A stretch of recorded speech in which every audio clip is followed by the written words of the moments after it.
कहानी की शुरुआत में हम एक बैगनी बालों वाली सुंदर सी लड़की को देखते हैं जो कि एक जवान लड़के के साथ एक फ्यूचरिस्टिक कमरे में चली जाती है। कमरे में जाते ही वो लड़की लड़के के बहुत ही करीब आ जाती है और सामने रखे डिजिटल कीबोर्ड पे कुछ बटन्स दबाती है। बटन्स को दबाते ही सामने की दीवार एकदम ट्रांसपेरेंट हो जाती है और हमारे सामने एक बहुत ही शॉकिंग नजारा आता है। बहुत सारी सुंदर लड़कियां एक ही कतार में बिना कपड़ों के खड़ी होती हैं और ये बैगनी बालों वाली लड़की इस लड़के के बहुत ही करीब आती है और कहती है आगे बढ़िए और कोई भी चूज कर लीजिए। आखिर यहाँ हो क्या रहा है और ये खुशनसीब लड़का कौन है, ये जानने के लिए हमें थोड़ा पीछे जाना होगा। कहानी है 2040 फ्यूचरिस्टिक टोक्यो की। हमारा मेन कैरेक्टर यूतो जो कि एक बहुत ही बड़ा मेडिकल जीनियस है, अपनी बचपन की दोस्त एरिसा को हॉस्पिटल के टेरेस पर बुलाता है। रियुतो का दिल बचपन से एरिसा के लिए ही धड़कता है और आज वो हिम्मत करके अपनी दिल की बात बोल ही देता है। एरिसा, मैं तुम्हें हमेशा से पसंद करता हूँ। मुझे ये बात पहले से ही पता है रियुतो। हम एलिमेंट्री स्कूल से लेके यूनिवर्सिटी तक हमेशा साथ ही रहे हैं। हम एक साथ रहते हुए 10 साल से ज्यादा वक्त हो चुका है। तुम्हारे साथ इतना लंबा वक्त कैसे बीत गया मुझे पता ही नहीं चला। एरिसा, अगले साल मैं यहाँ नहीं रहूंगा। मुझे लगता है कि अब हमारा सफर यहीं पर खत्म हो जाएगा। तुम अचानक से ये क्या बोल रहे हो? क्या तुम पढ़ाई के लिए फॉरेन जा रहे हो? एरिसा को लगता है कि रियुतो मजाक कर रहा है, पर रियुतो जो आगे बोलता है उसे सुन के एरिसा के पैरों के नीचे की जमीन खिसक जाती है। मुझे मल्टीपल स्क्लेरोसिस नामक एक जानलेवा बीमारी है। डॉक्टर ने कहा कि मुझे जल्द ही हॉस्पिटलाइज होना पड़ेगा, पर हमारी कंपनी का सुपर कंप्यूटर इसका इलाज ढूंढ रहा है। अगर मैं 4-5 साल के लिए क्रायोस्टैटिस यानी कि कोल्ड स्लीप में चला जाऊं तो जब तक मैं उठूंगा तब तक दवा बन चुकी होगी। तुम पूरी तरह से ठीक हो जाओगे ना? पर 4-5 साल, तुम ये बात इतनी आसानी से कैसे कह सकते हो? एरिसा, मैंने सुना है कि हमारे मीरा सेनबाई ने तुम्हें प्रपोज किया है। वो एक अच्छे इंसान है, तो मेरे जाने के बाद तुम्हें उनके साथ ही चले जाना चाहिए। तुम मुझसे आखिर चाहते क्या हो? तुम इस तरह मर रहे हो और मुझे किसी और के पास जाने के लिए कह रहे हो? एरिसा वहाँ से रोते हुए चली जाती है। रियुतो अकेले वहाँ खड़ा रहता है और अपना हाथ दीवार पर मार देता है। ए भगवान, सच कहूँ तो मैं ये चाहता हूँ कि एरिसा मेरा इंतजार करे, पर मैं इस लायक हूँ या नहीं? अगर मैं कभी जागा ही नहीं तो। समय आगे बढ़ता है और क्रायोस्टैटिस का दिन आ जाता है। रियुतो एक फ्यूचरिस्टिक कार में बैठा है। उसके साथ उसकी छोटी बहन माहिरू और उसका बड़ा भाई रियू भी है। वो लोग हॉस्पिटल जा रहे हैं। रास्ते में उसकी छोटी बहन माहिरू उसकी थोड़ी टांग खींचती है। भाई बताओ ना, एरिसा चान ने क्या कहा? मैंने उसे बता दिया कि मैं उसे पसंद करता हूँ, पर हमारी थोड़ी सी लड़ाई हो गई तो मुझे सही से नहीं पता। थोड़ी ही देर में ये सभी लोग हॉस्पिटल पहुंच जाते हैं और उधर हम मिलते हैं डॉक्टर टगाकी से। डॉक्टर कहते हैं रियुतो फिक्र मत कीजिए, स्टैटिस में आपकी हेल्थ एकदम परफेक्ट रहेगी। जब आप जागोगे तो आप फिर से अपने मेडिकल साइंस में अपना दिमाग लगा सकते हैं। थैंक यू डॉक्टर, मुझे आप पर पूरा भरोसा है। तभी अचानक से एरिसा डोर के पास हड़बड़ाते हुए आ जाती है, पर उसे नर्स रोक लेते हैं। प्लीज मुझे एक बार अंदर जाने दीजिए, बस 1 सेकंड के लिए। नर्स, आने दीजिए, वो हमारी फैमिली जैसी हैं। एरिसा रियुतो के पास आती है। रियुतो अपने गले से एक छोटा सा नेकलेस निकालकर एरिसा के हाथ में दे देता है। एरिसा, ये मेरे लिए बहुत ही इम्पोर्टेंट है। जब मैं नींद से जागूंगा तो मुझे ये तुम वापस कर देना, तब तक इसे तुम संभाल कर रखना। एरिसा रियुतो के गले लग के रोने लगती है और वो कहती है रियुतो, मैं हमेशा हमेशा के लिए तुम्हारा इंतजार करूंगी। ये बात याद रखना कि मैं तुम्हें अकेले छोड़कर कहीं नहीं जाने वाली। रियुतो की आंखें धीरे धीरे बंद होने लगती हैं। पॉड के कांच पर एरिसा का रोता हुआ चेहरा देखते हुए वो बहुत ही गहरी नींद में चला जाता है, ये सोचकर कि जब वो उठेगा तब सब कुछ ठीक हो जाएगा। पर उसे क्या पता था कि उसकी दुनिया ही पलटने वाली है। समय बहुत तेजी से आगे बढ़ता है। धीरे धीरे रियुतो की आंखें खुलती हैं, पर सामने एरिसा नहीं बल्कि एक बेतहाशा खूबसूरत और बहुत ही सुंदर फिगर वाली लड़की खड़ी हुई होती है सूट में। एरिसा,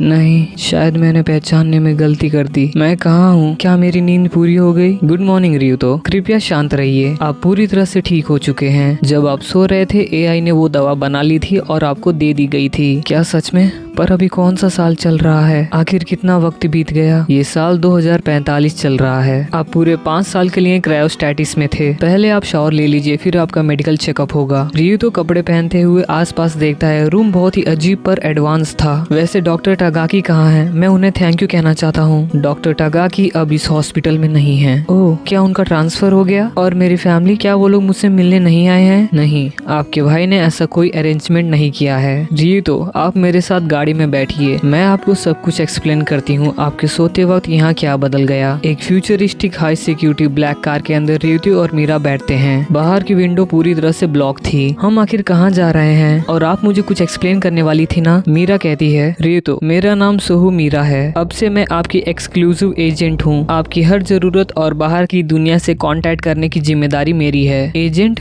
पर मुझे किसी एजेंट की क्या जरूरत, मैं तो ठीक हो गया हूँ ना। रितु, आपके सोते ही लगभग 4 साल पहले इस दुनिया में एक भयानक वायरस फैल गया जिसका नाम है यम के वायरस। ये एक एयरबोर्न वायरस था। इस वायरस के संक्रमण के 3 दिन के अंदर ही इंसान तड़प तड़प के मर जाता था। पूरे दुनिया के सुपर कंप्यूटर मिलकर भी इसका कोई वैक्सीन नहीं बना पाए और देखते ही देखते इस वायरस ने दुनिया की आधी पॉपुलेशन को साफ कर दिया। आप मजाक कर रहे हैं ना? आधा पॉपुलेशन? तो मेरा भाई रियू और मेरी छोटी बहन माहिरू, आखिर मेरी फैमिली कहाँ है? रियू ये सब कुछ बर्दाश्त नहीं कर पाता और चलती गाड़ी के दरवाजे खोल के बाहर निकल जाता है। रियू को लगता है कि मीरा झूठ बोल रही है और रियू पागलों की तरह रास्ते पर भागने लगता है। शहर का पूरा नजारा पूरी तरह से तबाह और अजीब हो चुका होता है। वो रास्ते पर जा रही एक लड़की का हाथ पकड़ लेता है और वो कहता है, क्या तुम्हें पता है कि मेरा घर कहाँ है? रियू को देखते ही वो लड़की घबराहट में चिल्ला देती है। रियू को देखते ही वहाँ की सारी लड़कियां शॉक हो जाती हैं और वो सब कहती हैं, आखिर ये कैसे हो सकता है? ये तो एक मर्द है, आखिर ये जिंदा कैसे है और ये यहाँ क्या कर रहा है? रियू देखता है कि रास्ते पर मार्केट में हर जगह सिर्फ लड़कियां ही लड़कियां होती हैं, एक भी मर्द नहीं होता है। रियू डर जाता है और हाफते हुए कहता है, आखिर ये क्या चल रहा है? कहीं मैं सच में पागल तो नहीं हो गया या फिर ये पूरी दुनिया पागल है? आखिर सारे मर्द कहाँ गए? मीरा धीरे से रियू के पीछे आकर खड़ी हो जाती है। उसका चेहरा एकदम इमोशनलेस होता है। रियू, जो आप देख रहे हैं वही रियलिटी है। एम के वायरस का असली मतलब होता है मेल किलर वायरस। ये वायरस सिर्फ मर्दों पर ही असर करता है। दुनिया के 99.9% मर्द हमेशा के लिए खत्म हो चुके हैं। अब इस दुनिया में सिर्फ औरतें ही बची हैं। आसपास की औरतें रियू को देख लेती हैं। उनकी आंखों में एक अजीब सा भूख और दीवानापन होता है। वो सब चिल्लाती है, मर्द देखो वहाँ एक मर्द है, और रियू की तरफ झपट पड़ती हैं। मीरा उन्हें सिक्योरिटी के साथ पीछे ढकेल देती है। अगर सारे मर्द मर गए तो मैं आखिर कैसे जिंदा हूँ? क्योंकि आपको मल्टीपल स्क्लेरोसिस था। उस बीमारी के इलाज की वजह से आपके शरीर के अंदर इस वायरस के प्रति इम्यूनिटी बन गई। पूरे प्लेनेट पर आपको मिलाकर सिर्फ 5 मर्द एक्टिव बचे हैं। आप अब कोई आम इंसान नहीं रहे। आप इस धरती के सबसे कीमती रिसोर्स हैं। मीरा अपने घुटनों पे बैठ जाती है और वो कहती है, इंसानियत को नष्ट होने से बचाने के लिए हमारी आपसे एक ही रिक्वेस्ट है, कृपया इस धरती पर बची हुई महिलाओं के साथ संबंध बनाइए और बच्चे पैदा करिए। चाहे वो 100 महिलाएं हो या 200, जितना ज्यादा हो उतना बेहतर है।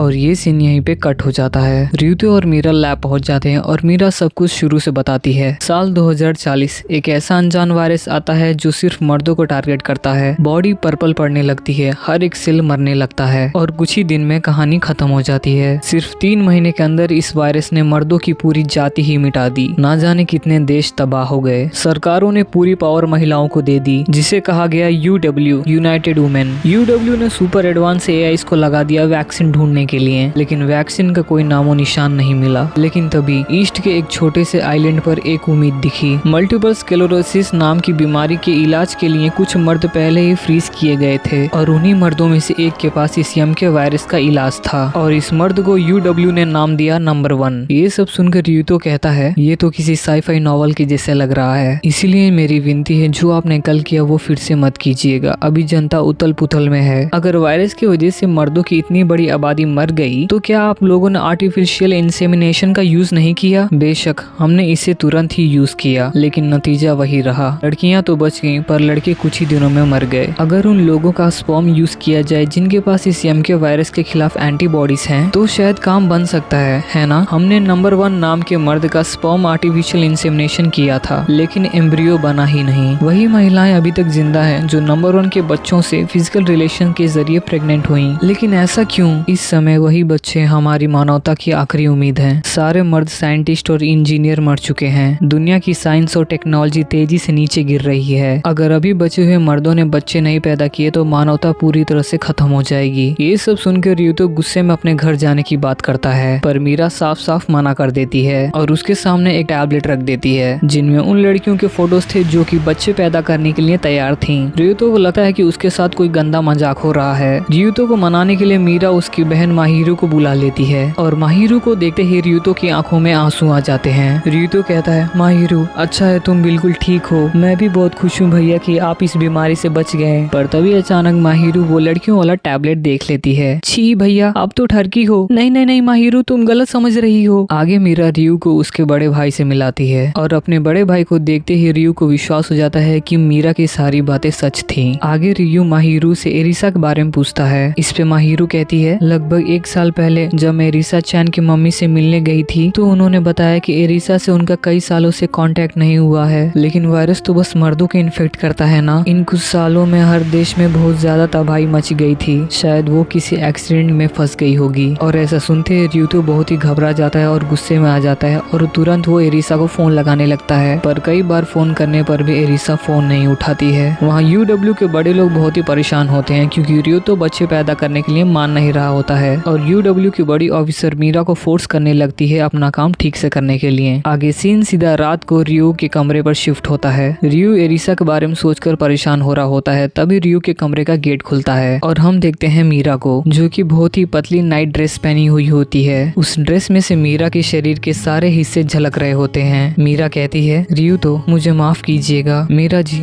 आप इतनी देर रात को यहाँ क्या कर रही हैं और आपके कपड़े? मैं आपको यहाँ सुख देने आई हूँ। नहीं मीरा जी आप ये क्या कर रही हैं, रुकिए। और मीरा एक ही बार में अपना पतला नाइट ड्रेस उतार देती है और रियुतो के बहुत ही करीब आ जाती है। और इससे पहले रियुतो कुछ बोले मीरा उसे किस कर लेती है। पर जैसे ही मीरा किस करती है तभी रियू को एरिसा की याद आ जाती है और वो मीरा को पीछे ठेल देता है। और मीरा कहती है, क्या हुआ रियुतो, क्या मैं तुम्हें पसंद नहीं? ऐसी बात नहीं है, पर जब मैं कोमा में था तो इतने सारे लोग मर गए, आधी पॉपुलेशन साफ हो गई, तो मैं अभी इस मूड में नहीं हूँ। आपको परेशान करने के लिए माफी चाहती हूँ। जैसे ही मीरा कमरे से बाहर आती है वहाँ पहले से एक और एजेंट खड़ी हुई होती है जिसका नाम होता है न्यूको। और न्यूको मीरा को टोंट मारते हुए कहती है, लगता है तुम फेल हो गई, आखिर तुम कहना क्या चाहती हो? न्यूको यहाँ रियुतो की मर्दानगी पर सवाल करती है। तुम इतनी क्यूट हो फिर भी उसने तुम्हारे साथ संबंध बनाने के लिए मना कर दिया। कैसा रहेगा अगर तुम उसके साथ संबंध बनाओ जिसकी जिम्मेदारी मेरे पास है, यानी हीनो साम के साथ। तुम अगर चाहो तो खास तौर पे मैं उसे तुम्हारे पास भेज सकती हूँ। वो बिल्कुल भी नखरे नहीं करता और महिलाओं के साथ बहुत ही अच्छे से कोऑपरेट करता है। मीरा कहती है कि मैं रियुतो की एजेंट हूँ। ठीक है तो फिर गुड लक। इधर हमारा रियुतो एरिसा को याद करके रोने लगता है। अगली सुबह मीरा उसके पास आती है क्योंकि मीरा को समझ में आ गया था कि बातों से काम नहीं चलने वाला और रियुतो को दुनिया की हकीकत दिखानी ही पड़ेगी। मीरा रियुतो को एक 1 वे मिरर फैसिलिटी में ले जाती है। शीशे के उस पार बहुत सारी लड़कियां होती हैं और यहाँ मीरा रियुतो को एक बहुत ही खतरनाक बात बोलती है, रियुतो आगे बढ़िए और किसी को भी चुन लीजिए। यहाँ की सारी महिलाएं अपनी इच्छा से ही आपके साथ शारीरिक संबंध बनाना चाहती हैं। हमने इन पे कोई दबाव नहीं दिया है, ये सब अपनी मर्जी से यहाँ आई हैं आपके साथ मेट करने के लिए। रियुतो कहता है, आखिर तुम ये कैसे कह सकती हो? 5 पुरुषों के प्रोफाइल डेटा के साथ हमने एक सर्वे किया था। पूरी दुनिया में 5 अरब महिलाएं हैं और जो यहाँ हैं वो बस एक छोटी सी टुकड़ी हैं। आप जितने चाहे उतनी महिलाओं को चुन सकते हैं, उनमें से 100, उनमें से 200 या फिर 10,000, जितनी चाहे उतनी चुन लीजिए। और ये सारी बातें सुन के किसी आम इंसान की तरह रियुतो का दिमाग भी फट जाता है। प्लीज बस करो, तुम आखिर इन लड़कियों के बारे में ऐसा कैसे कह सकती हो जैसे कि ये कोई जानवर हो? मैं माफी चाहती हूँ। जैसा कि आपने पिछले दिन देखा था, व्यवहारिक रूप से सभी महिलाएं गरीब और कमजोर होती जा रही हैं। दुनिया की आबादी आधी हो जाने के कारण हमारे समाज की सभ्यता का स्तर धीरे धीरे गिर रहा है। हालांकि अगर आप उन्हें बच्चे दे दें तो वो महिलाएं बच जाएंगी। जो भी मर्द बचे हुए हैं उनके बच्चों को जन्म देने वाली महिलाओं को गवर्नमेंट एक सिक्योर और अमीर जिंदगी देगी और बच्चे ही इस इंसानियत के आखिरी खजाने हैं। और सबसे डरावनी बात यह है कि सिर्फ 1 साल, अगर 1 साल भी आपने और बाकी 4 मर्दों ने बच्चे पैदा नहीं किए तो मर्द जाति धरती से हमेशा के लिए खत्म हो जाएगी। पर हमारे रियुतो के दिल के अंदर एरिसा के लिए अभी भी बहुत मोहब्बत होती है। वो मीरा से 1 महीने की मोहलत मांगता है। अगर मुझे बच्चे पैदा ही करना है तो मैं उसे चुनूंगा। प्लीज मेरे लिए 1 महीने का इंतजार कर लीजिए। मैं आपकी बात समझ गई, लेकिन मेरी एक शर्त है। इस 1 महीने हर रात मैं आपके पास एक महिला को भेजूंगी जिसके साथ आपको सोना पड़ेगा, क्योंकि समय बहुत कीमती है। और अगर सच में आपका प्यार उसके लिए सच्चा है तो इन सारी औरतों की अदाएं आप पर काम नहीं करेंगी। और अगर आप उनकी अदाओं से फिसल गए तो ये हमारे लिए अच्छी बात होगी।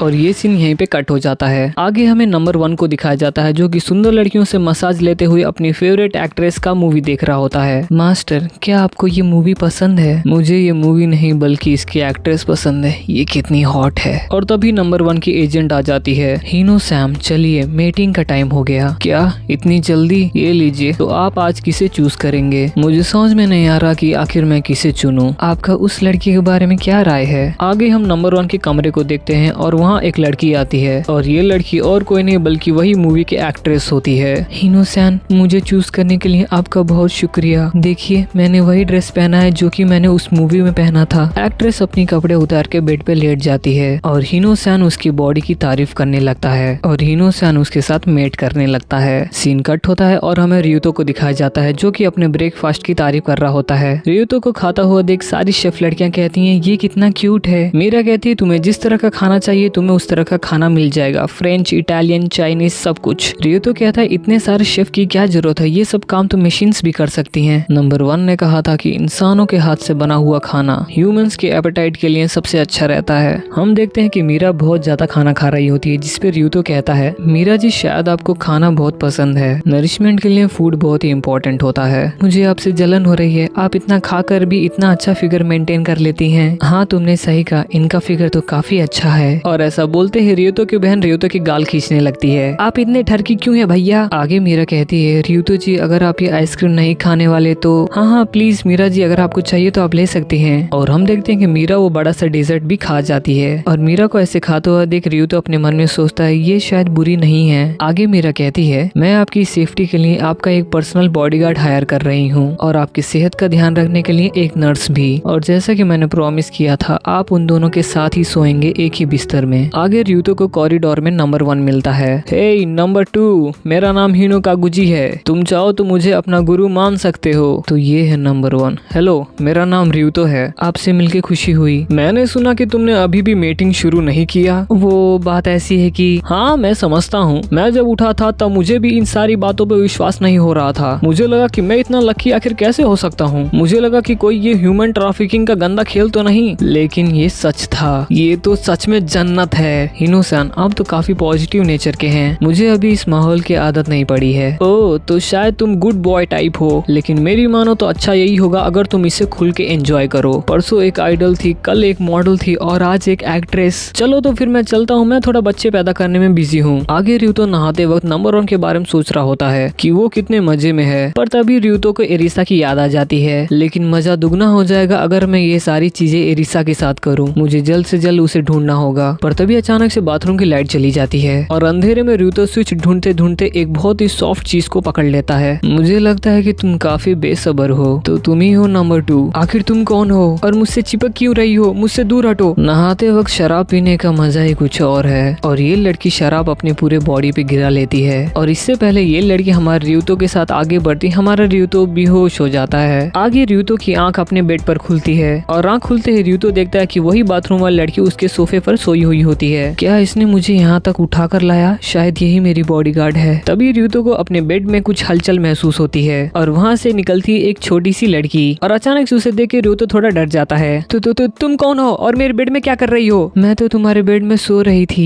क्या तुम वो दूसरी लड़की हो जिसके बारे में मीरा जी ने बताया था? हाँ आपने सही कहा, मेरा नाम सुई है। तुम्हारा नाम तो काफी अजीब है, इसे देख के तो नर्स वाली वाइब आ रही है, शायद यही मेरी नर्स है, लेकिन मुझे इसे देख के विश्वास नहीं हो रहा है। और ये सब शोर सुन के ये काउच वाली लड़की भी उठ जाती है और सीधे वो रियुतो के बेड में घुसने लगती है और रियुतो कहता है क्या तुम भी मेरे साथ सोने वाली हो? फिक्र मत करो, मैं पिछली बार की तरह तुम्हारे ऊपर नहीं कूदने वाली। और हम देखते हैं ये तीनों एक ही बेड में सो जाते हैं और सोते वक्त रियुतो को बस मीरा की बातें ही याद आ रही होती हैं। अगर तुम उन लड़कियों के अदाओं में फंस गए तो ये हमारे लिए अच्छी बात होगी, मैं इनके अदाओं पे नहीं पिघलने वाला। रात बीत जाती है और हमें एनिमल एक्सपेरिमेंट लैब दिखाया जाता है और रियुतो की आंखों के नीचे डार्क सर्कल्स देख के हम समझ जाते हैं कि रियुतो ठीक से सो नहीं पाया, इस डर में कि कोई रात को उसके साथ जबरदस्ती ना कर दे। मीरा पूछती है कि आखिर हम यहाँ क्या कर रहे हैं? मैंने जो अपने बचपन की दोस्त के बारे में बताया था जिसका नाम एरिसा है, उसका यहीं पर काम करने का प्लान था ग्रेजुएशन के बाद। शायद यहाँ हमें एरिसा के बारे में कुछ सुराग मिल जाए। मीरा पूछती है आपको ऐसा क्यों लगता कि आपकी दोस्त अभी भी जिंदा होगी? जब मैं कोल्ड स्लीप में जा रहा था तो मैंने एरिसा को अपना एक पेंडेंट दिया था, वो बस एक नॉर्मल पेंडेंट नहीं बल्कि एक ट्रांसमीटर था। अगर वो जापान में नहीं होती तो मुझे इतना डिटेल सिग्नल नहीं मिलता, पर मुझे सिग्नल मिल मिल रहा है, इसका मतलब चांस है कि वो अभी जिंदा होगी। और फिर से ये बाथरूम वाली लड़की हमारे र्यूतो से चिपकने लगती है और शराब पीते हुए कहती है, रिलैक्स करो, तुम कुछ ज्यादा ही टेंशन ले रहे हो। आखिर तुम अपने जॉब पे शराब कैसे पी सकती हो? आखिर तुम्हें ये बॉडीगार्ड वाली नौकरी मिली कैसे? सुनो, मैं तुम्हारी। और तभी अचानक से लैब का सायरन बजने लगता है और हम देखते हैं एक बड़ा सा भालू इन चारों के सामने आ जाता है और वो भालू तुरंत ही इस नर्स पे हमला करने वाला होता है। तभी हमारा र्यूतो उसे बचा लेता है। ऋतु जी, क्या आप ठीक हैं? आपका तो बहुत खून निकल रहा है। सभी लोग जल्दी करो और यहाँ से निकलो। सुई, अपना काम करो। और ऐसा बोलते ही हम देखते हैं सुई को कुछ हो जाता है और वो तुरंत ही उठ के एक फ्लिप करके एक जोरदार किक उस भालू के सर पे मारती है। मुझे बदतमीज भालू पसंद नहीं। और बस एक ही किक में वो भालू वहीं पे ढेर हो जाता है और हम देखते हैं सुई की आंखें फिर से नॉर्मल हो जाती हैं और वो कहती है, मिशन कंप्लीट हुआ। और ये बाथरूम वाली लड़की बताती है, मैं नहीं, सुई तुम्हारी बॉडीगार्ड है। और सुई घबरा के रोने लगती है। वो कहती है, आपको चोट लग गई, ये सब मेरी गलती है, मैं एज ए बॉडीगार्ड फेल हो गई हूँ। कोई बात नहीं सुई, ये तो बस छोटी सी खरोच है। तो अगर सुई मेरी बॉडीगार्ड है, इसका मतलब मेरी नर्स। और तभी ये बाथरूम वाली लड़की अपना टॉप फाड़ के र्यूतो के हाथ पे बांध देती है।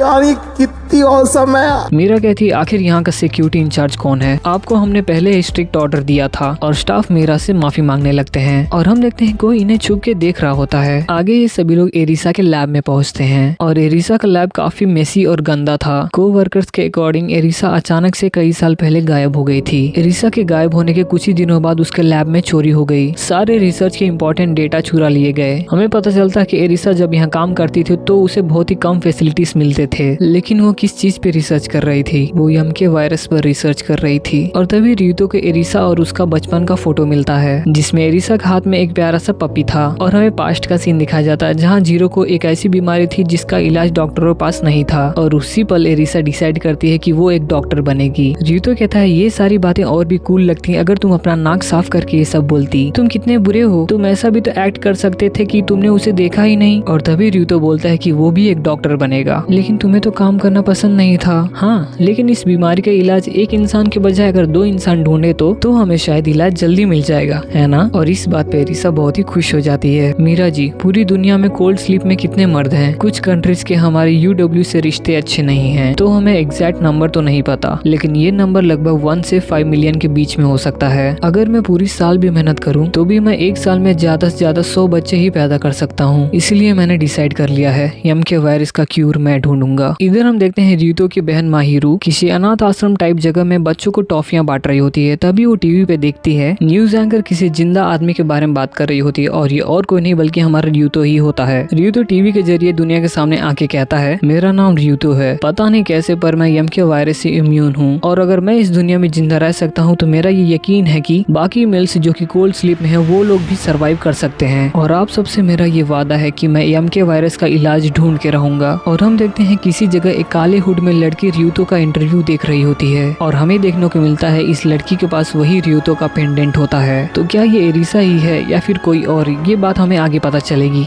आगे हम देखते हैं कि माहिरू र्यूतो के पॉडकास्ट से नाराज हो जाती है। वो कहती है, आपने अपने आप को दुनिया के सामने ला के अपने आप पर ही खतरा मोल लिया है। र्यूतो कहता है, लेकिन अब मेरे पास परमिशन है और मेरे पास ये लैब भी है और मैं सिर्फ अपने भाई और लोगों को बचाना चाहता हूँ, पर आपको आराम की भी जरूरत है। और र्यूतो की बात सुन के माहिरू र्यूतो के गालों पे छोटा सा किस करती है और तभी माहिरू की नजर एरिसा के एक डॉल पर पड़ती है जो कि र्यूतो ने एरिसा के लैब से लाया था। और तभी उस डॉल के अंदर से एक स्मार्ट रिंग निकलती है और तुरंत र्यूतो उस रिंग को लेके बाथरूम की तरफ भागता है और माहिरू को कहता है, अगर कोई आए तो मुझे बता देना। और हम देखते हैं उस स्मार्ट रिंग के अंदर एरिसा ने एक वीडियो मैसेज छोड़ा हुआ होता है। मैं आशा करती हूँ कि इसे देखने वाला र्यूतो ही है। मेरे पास ज्यादा समय नहीं है, मैं तुम्हें एक बहुत ही इम्पोर्टेंट बात बताना चाहती हूँ। मुझे यम के वायरस से रिलेटेड एक डरावनी सच्चाई पता चली है। ये यम के वायरस नेचुरल नहीं है बल्कि मैन मेड है। र्यूतो, ये दुनिया झूठे और मक्कार लोगों से भरी है। यम के वायरस से रिलेटेड मेरे पास बहुत ही इम्पोर्टेंट जानकारी है, लेकिन मैं किसी पे यकीन नहीं कर सकती। र्यूतो,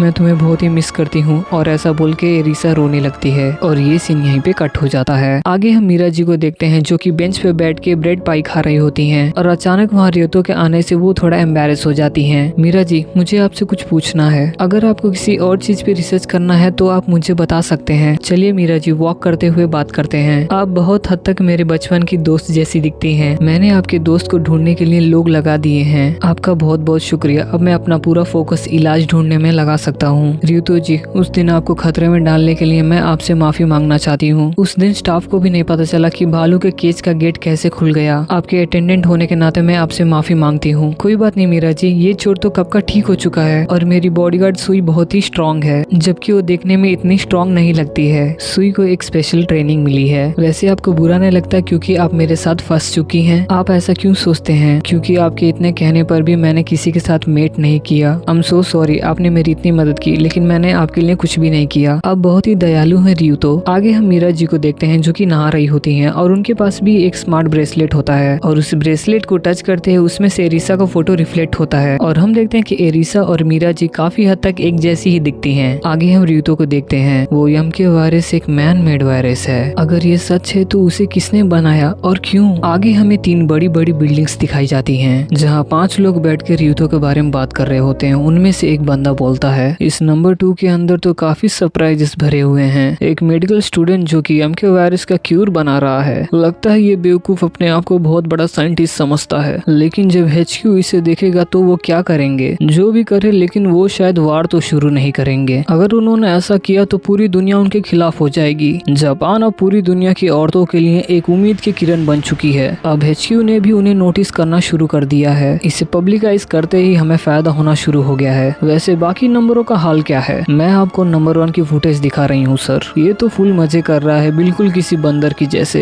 लगता है उसके अटेंडेंट नेने को काफी मेहनत से काम कर रही है। वो अब तक लगभग 100 महिलाओं के साथ मेट कर चुका है और उनमें से 28 प्रेग्नेंट भी हो चुकी हैं और उन्हें जल्दी ही बच्चा होगा। लेकिन नंबर 2 तो कम्प्लीटली फेलियर निकला। उस बेवकूफ को प्रिपेयर करने के लिए हमने स्पेशली इस औरत को चुना था, पर ये तो समय की बर्बादी है। लेकिन ये औरत हमें किसी और तरह से काम आ ही सकती है ना? हमारे पास अभी भी और 3 नंबर हैं जिनकी देखरेख बहुत ही अच्छी तरह से की जा रही है। लेकिन अब समय आ गया है कि हम प्लान को नेक्स्ट स्टेज पर ले जाएं। सही कहा, जब पूरी तरह से प्रिपरेशन हो जाए तो नंबर 3 को भी रिलीज कर देना। और इधर हम देखते हैं नंबर 2 एक नहीं बल्कि 3 लड़कियों के साथ फुल मजे कर रहा होता है। इनमें से ये एक्ट्रेस कहती है, मैं बिना आपके अटेंडेंट को बताए यहाँ आ गई, शायद मुझे सजा मिलेगी। और तभी नंबर 2 उसे किस कर लेता है और वो कहता है, तुम टेंशन मत लो, मैं हूँ ना। और नंबर 2 इन तीनों लड़कियों के साथ फुल मजे करता है। ये सीन यहीं पे कट हो जाता है और आगे हम एक लड़की को देखते हैं जो कि एक औरत से बात कर रही होती है वीडियो कॉल पे। वो औरत कहती है, हमने तुम्हें सब कुछ दिया है, इसीलिए इस मिशन को तुम पूरी तरह से सक्सेसफुल बनाना।